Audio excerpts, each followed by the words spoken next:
Any health-related information on the following show provides general information only. Content presented on any show by any host or guest should not be substituted for a doctor's advice. Always consult your physician before beginning any new diet, exercise, or treatment program.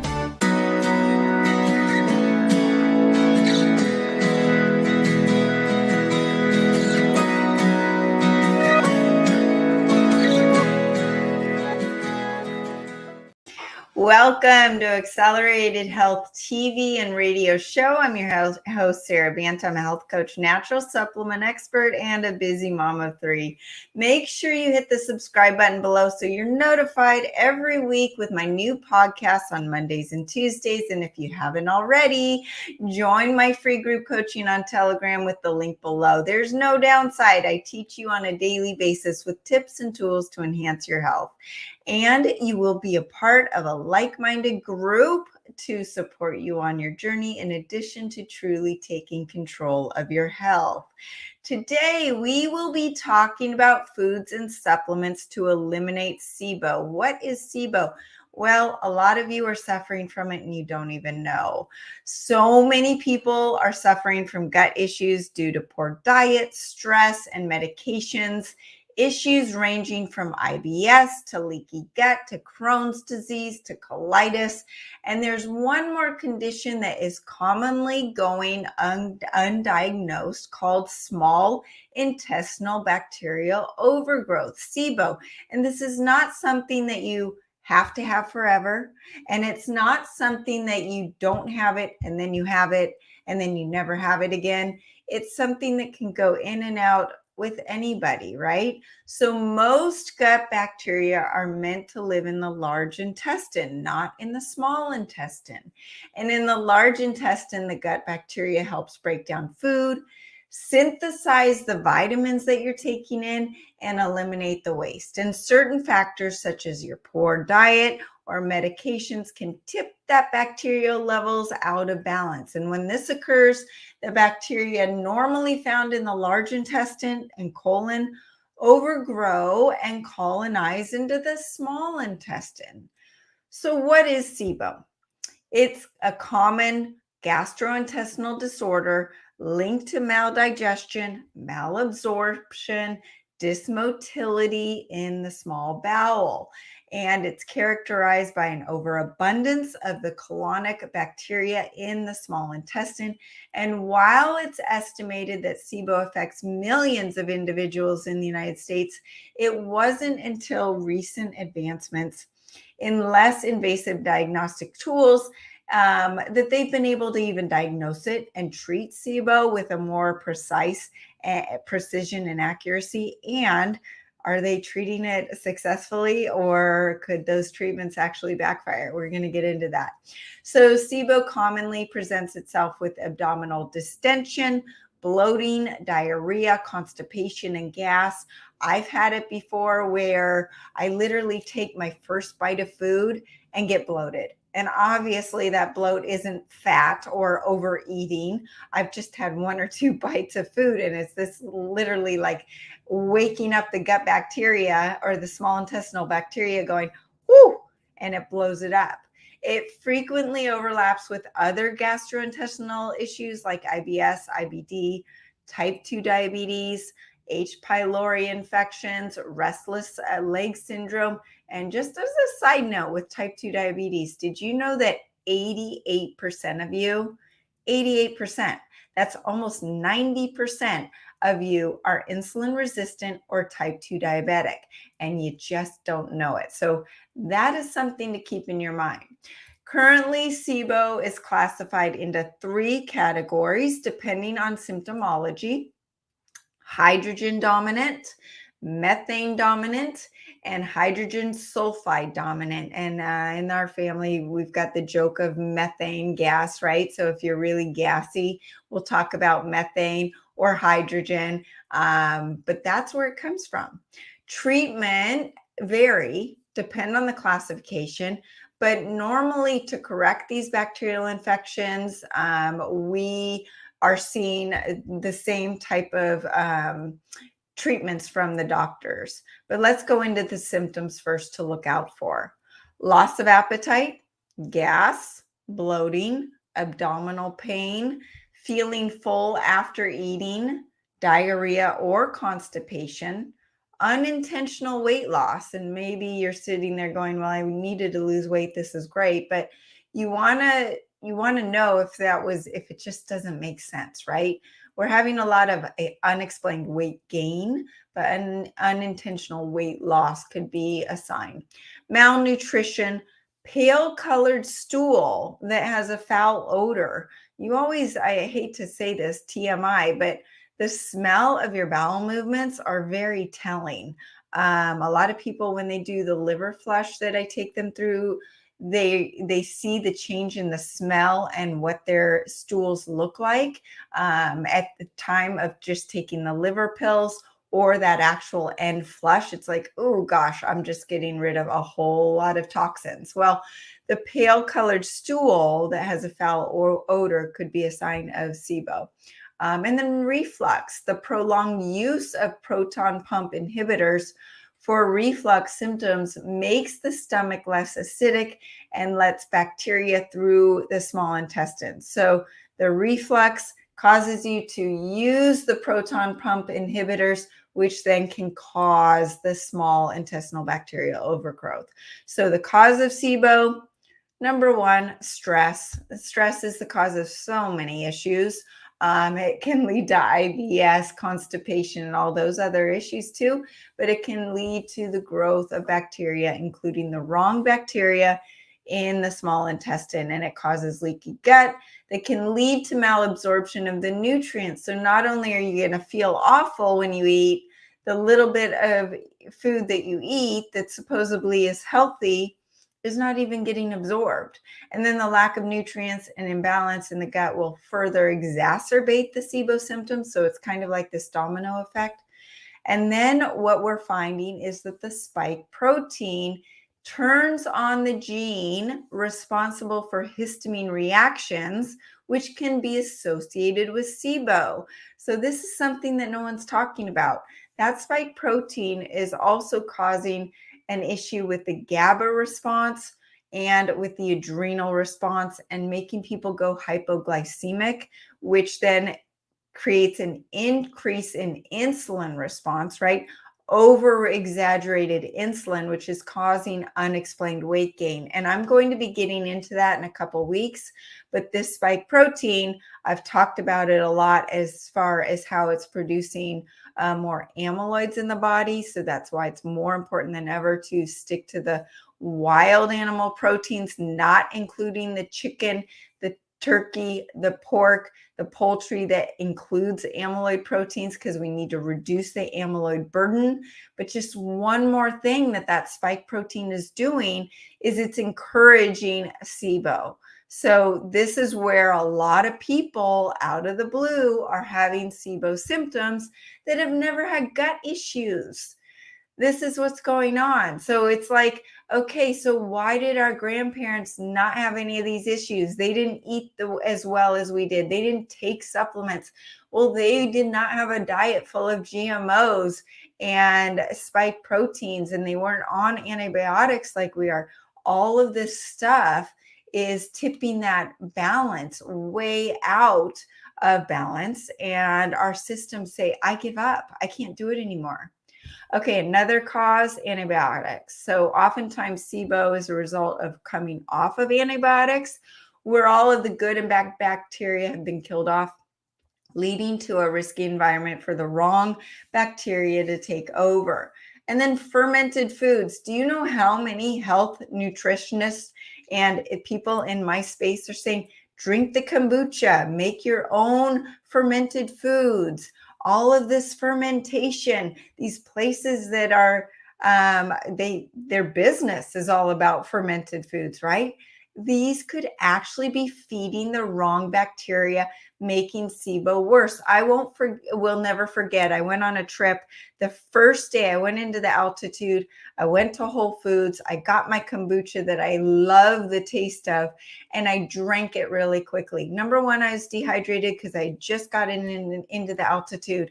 For the rest of the week, I was so bloated and so uncomfortable because it just literally shot my gut out of balance with all of that fermentation. And it just made my symptoms worse. So fermented foods could be causing it.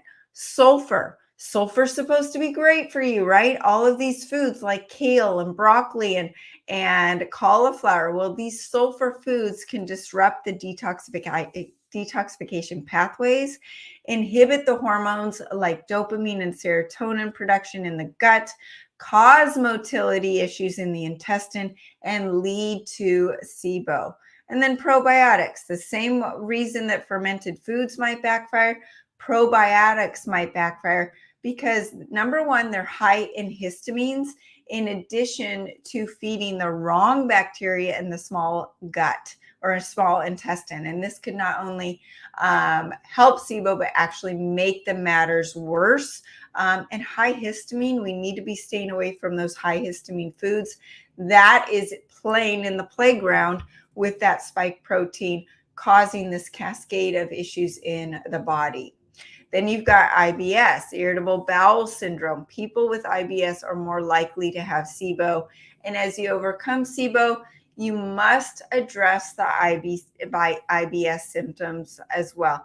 And I'm the queen of that. That was the issue that got me into my my business, my health journey, because my IBS led to malnutrition, led to acne, led to insulin resistance, hormonal imbalance, PCOS, heavy metal accumulation, all of it. But the reason that I actually started targeting my own health issues was when I went to the GI doctor.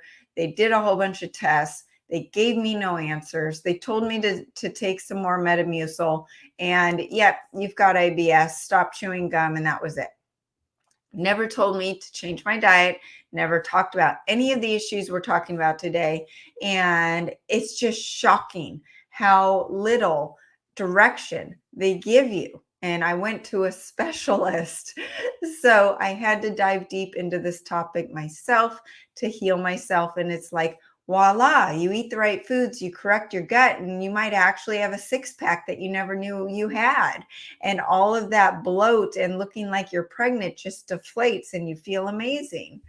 Okay, so what is the SIBO test? How do you know if you have SIBO? Diagnosing it involves a simple breath test that can be done at home.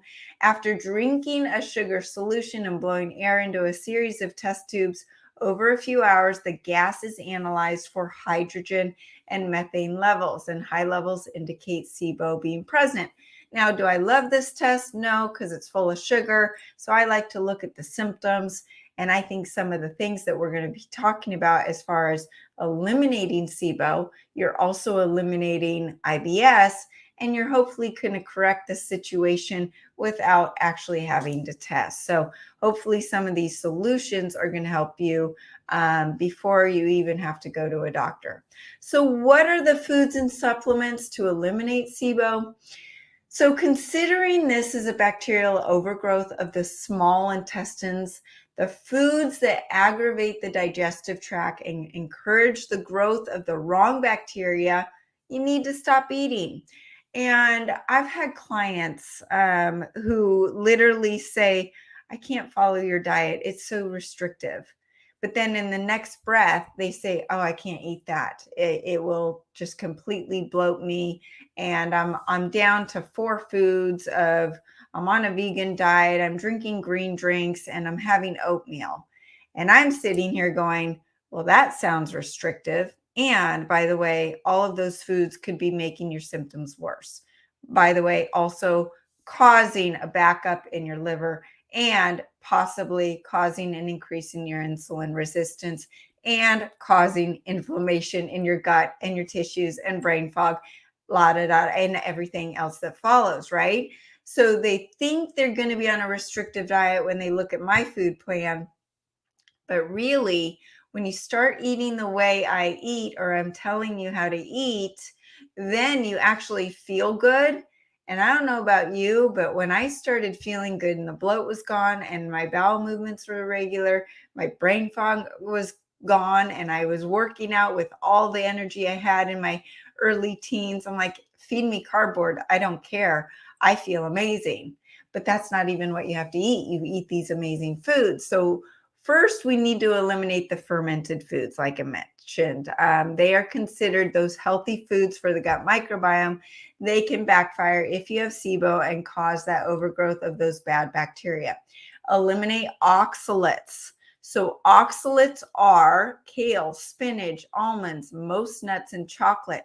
I was just scrolling on Instagram, functional medicine doctors or practitioners, they're talking about kale and juicing and celery juicing and spinach.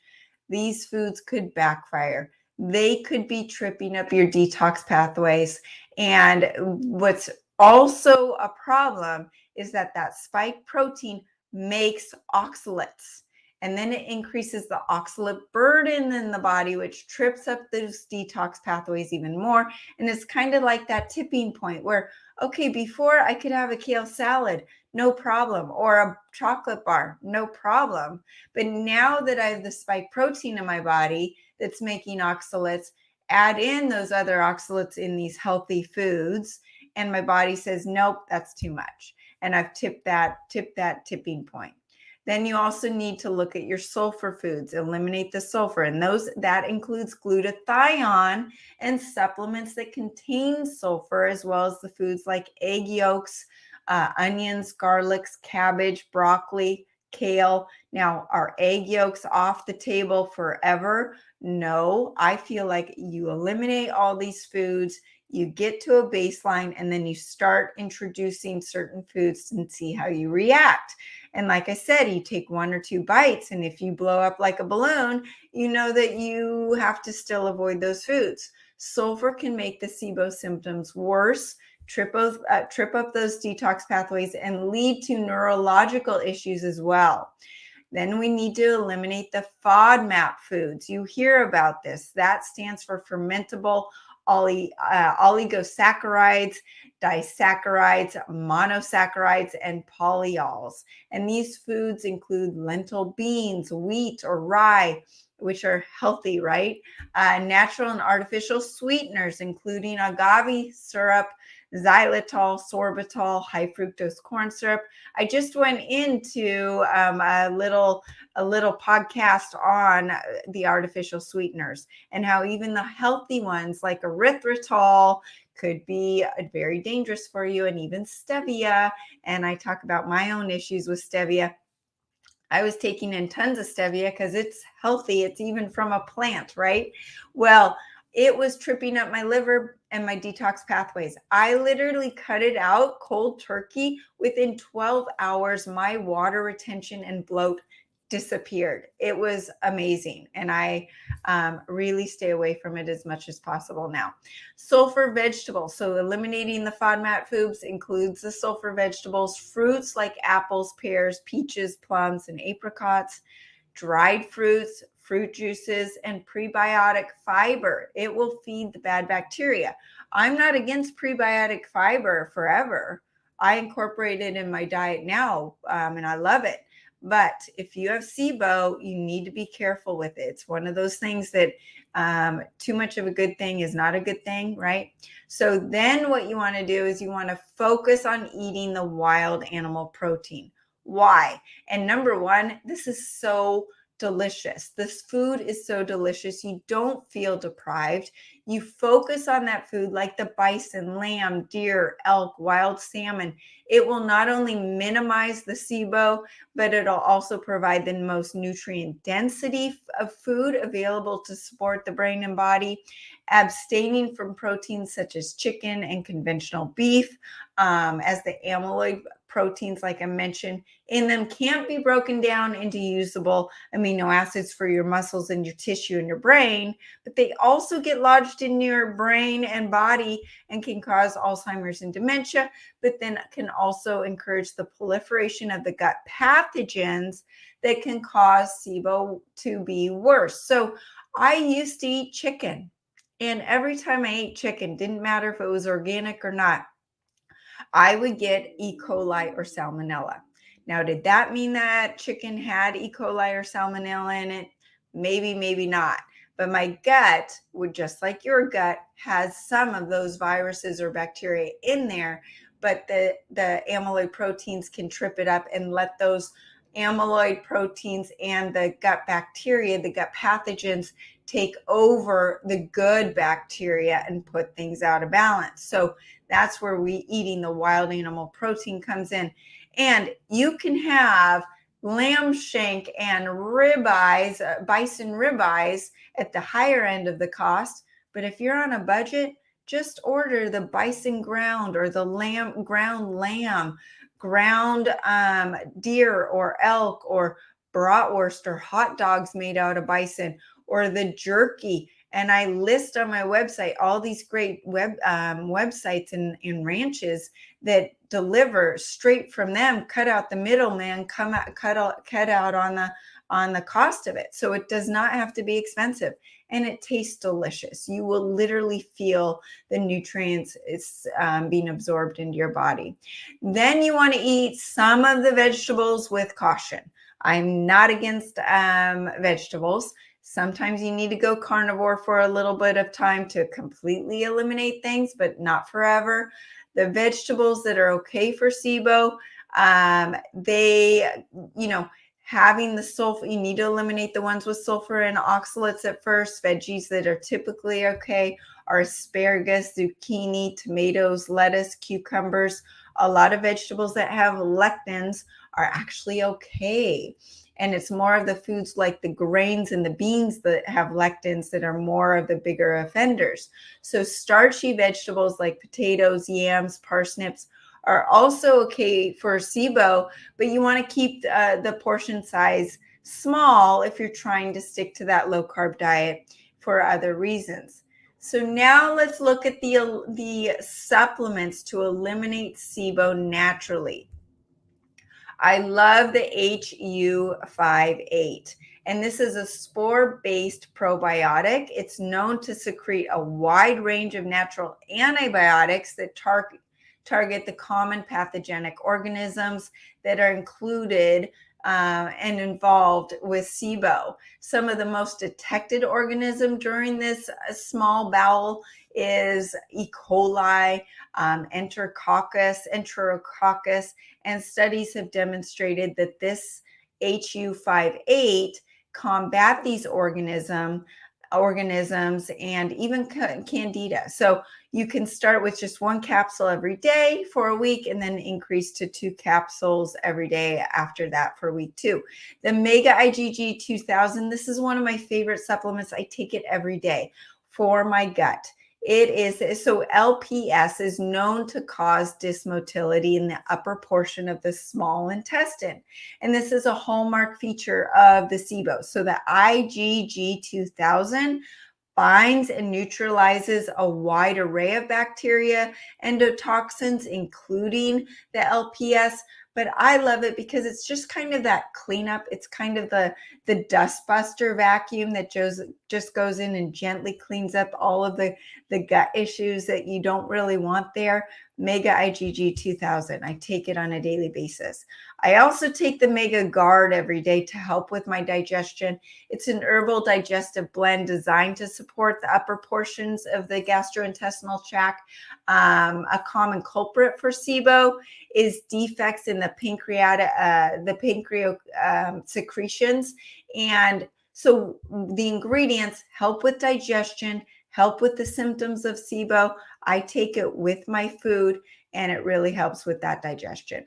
Then you've got the Restore Flora. So antibiotics are common, that common treatment for SIBO patients, which actually can backfire. And the detrimental effects of the antibiotics, including wiping out all the good bacteria in addition to the bad bacteria. This Restore Flora is a commensal yeast able to survive the antibiotic therapy and combat the negative side effects of the antibiotics. And then I also love the Mega Myco Balance. So this helps with candida, this helps with mold, but it also helps with SIBO. And it can be accompanied, SIBO can be accompanied by small intestinal fungal overgrowth. So the Mega Myco Balance successfully inhibits the formation of germ tubes and restricts the growth of candida. So those are what's going to go after the bad bacteria in the gut, the gut microbiome, right? Okay, so now what we want to do is take the accelerated keto and combine it with intermittent fasting. Now, why would we need to do this? This flips you into fat burning within 30 minutes. It gives you that great physical and mental energy and suppresses your appetite. And so you're going to be able to intermittent fast, which allows your body to rebalance the gut bacteria, fight the SIBO, also curb your cravings for the sugar and the corn syrup and all of the foods that we've talked about that we need to get rid of out of our diet. So your cravings for those are going to go away. And then when you break your fast with the right foods like wild animal protein, that gives you a bump in glucagon over your insulin ratios, gives you a bump in the fat burning, which all of us love, right? Helps stabilize our blood sugar and keeps us feeling great longer. And then the first foods consumed that after a fast dictates how the gut will populate with the proper bacteria. And it's also going to let that gut to heal, that leaky gut, the tight junctions to continue to get stronger and help absorb the nutrients. And then also that wild animal protein has the amino acids and the omega-3 fatty acids to actually trigger a release of CK to your brain that tells your brain, I've had enough, my appetite's suppressed, I don't need to overeat with the foods that are going to cause SIBO. So then you actually stop eating the foods that are causing things to get worse and worse and worse.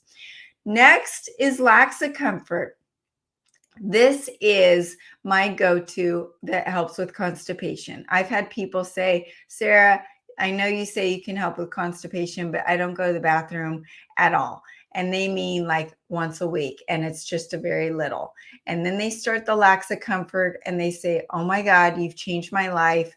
You're an angel. And literally it was one supplement that helps them go to the bathroom within 6 to 8 hours. And it stimulates those bowel movements. You can start with 1 cap at night before bed, but then you just increase until you have 2 to 3 bowel movements a day. And if you have diarrhea afterwards, you might need to unplug the plug that if you're really constipated, but then after you go, then you will probably be able to back off on the dosage. And you can also incorporate OxyClear. And I have a lot of people that use a combination of OxyClear and Laxacomfort. OxyClear is an alternative for constipation issues. Gently and consistently helps with those bowel movements. It provides that detox support while helping proper bowel function, but also helps with increasing the oxygen in the bowel to actually kill off some of the foreign pathogens. So you can also want to incorporate magnesium, because magnesium not only hydrates the cells, but it helps reduce stress that is related to SIBO and gut issues. And it helps with hydration. Hydration is a big part of gut issues, whether it's IBS, constipation, or SIBO. And magnesium will improve sleep, alleviate constipation, reduce that stress. The magnesium breakthrough includes all 7 types of magnesium. That's why I love it, because it's going after all 600 mechanisms that magnesium is needed for in your body, in your tissues, all the way from helping with the leg twitches that you have, to recovering from your hard workout, to stress relief, and helping with constipation. And then with the leaky gut bundle. So when you are dealing with SIBO, you want to be careful with the Mega Pre, because that is the prebiotic. But once you start taking care of the SIBO, month 2, you should be able to incorporate the Mega Pre, which is designed to selectively feed the beneficial bacteria known that the Megaspore is helping support. Now, what is different about Megaspore versus a regular probiotic?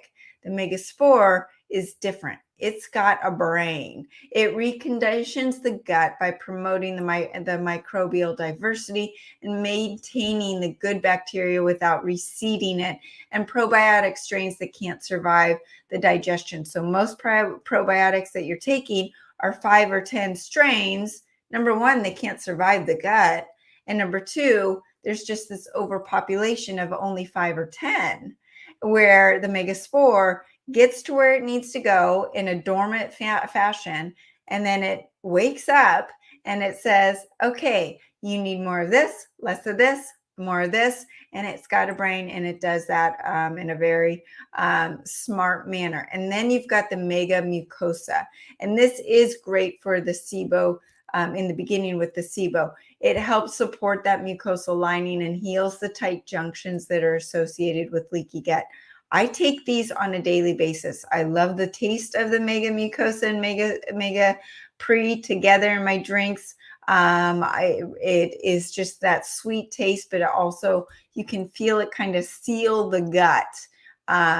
You can also start incorporating the LifeWave stem cell patches. Now, why would you do that? So the X39 activates your own stem cell production by elevating GHK copper peptide for regeneration and repair, including the digestive system. And it resets over 4,000 genes to a younger state, helps repair the gut, reduce inflammation in the gut, helps regenerate the stem cells needed for gut repair, IBS, constipation, SIBO. And people just feel better. They're also sleeping better, mental clarity. So when you're sleeping better, stress is down, the mental clarity is better. Then what happens? The whole gut relaxes. Your stress affects your gut more than anything else. That's why people call it anal retentive. That person is anal retentive. Well, they're uptight in their brain. They're probably constipated as well. Even kids, I remember babies, my friends' babies, they wouldn't poop. They'd hold in their poop, and they were also very type A little kids. It goes hand in hand. So that's where you really need to work on the stress, but the patches can help do that. The X39 helps with that. The Eon patch flips you from the sympathetic into the parasympathetic mode. It's the happy patch. It reduces the stress, helps with sleep. That's another one that really helps. The energy enhancer patch actually helps with nausea, reflux, improving digestion, strengthening the organs, healing IBS and SIBO symptoms.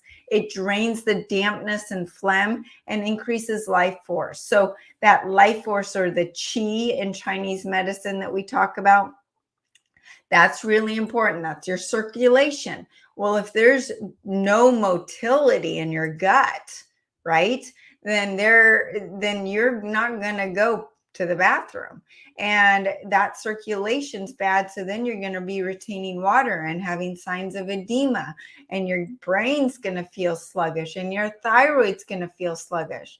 So this is also where you want to look at your thyroid.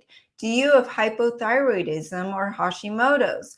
A lot of people do. They go hand in hand with gut issues. So when you start treating your thyroid, getting it optimized with the acceleridine and the accelerated thyroid, you're actually increasing circulation, and that is going to actually increase the ability to have bowel movements, get things moving. If you're constipated and those toxins are getting reabsorbed, it's only going to back up things even more and exacerbate the symptoms of SIBO and constipation and IBS. So we want to focus on eliminating the processed foods, the dairy, the grains, and focus on eating the wild animal proteins. We want to eat the vegetables that don't have the sulfur or the oxalates. We want to be exercising. Why is the exercise important? Studies show that not only regular exercise alleviates anxiety and mood disorders, but it helps with thyroid and circulation and things that affect your IBS and your gut issues. We need to get things moving. And exercise also encourages better sleep, less stress, and all of these factors are going to affect your gut. So stress reduction, what does that look like? Wake up, go outside, stare at the sun. Set your circadian rhythms. That will help your sleep at night. Start a journaling habit in the morning. Wake up, manifest what your day is going to look like. Talk to yourself and imagine, this is what I'm going to achieve today. These are what my relationships will play out like. And focus on the positive. 97% of your thoughts today are what they were yesterday unless you actively change them. So you need to focus on that journaling, the meditation, and the gratitude. Prayer, yoga, breathing exercises. I talk a lot about all of this on my website, sarabantahealth.com. And walking are just a few ways that you can manage your stress. So walking is not just great for exercise and increasing fat oxidation in your body, lowers your cortisol and epinephrine, helps get the blood flowing, helps with edema and water retention, and keeps things moving. Really clears your head. I take my dogs on a run. It doesn't have to be long because I am not into chronic cardio. We wake up, I look at the sun, I take them out for 20 minutes. Number one, I'm getting a huge dopamine hit from these dogs because they're always happy and they give me unconditional love. But I'm out in the sun, I'm out in nature, I'm looking at the sun, looking at other people, engaging. I have so much more energy when I come home because of that.